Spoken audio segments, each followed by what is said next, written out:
Nararanasan pa rin ang masamang panahon sa ilang lugar sa Mindanao.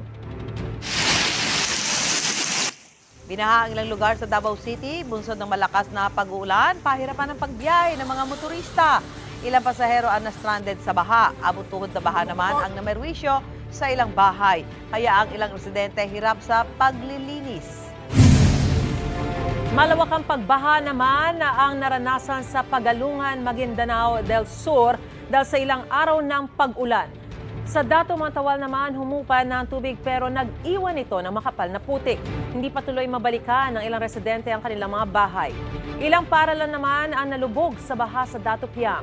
Isinailalim na sa state of calamity ang Maguindanao del Sur. Sinimulan na ang pamimigay ng ayuda sa mga residente. Nagdeklara na rin ng state of calamity ang bayan ng Pikit sa Cotabato kasunod ng mga pinsala ng baha na dulot ng pag-uulan doon.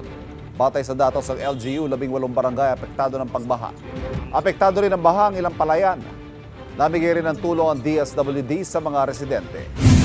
Kapuso, para laging una ka sa mga balita, bisitahin at mag-subscribe sa GMA Integrated News sa YouTube. Sa mga kapuso abroad, samahan nyo kami sa GMA Pinoy TV at sa www.gmanews.tv.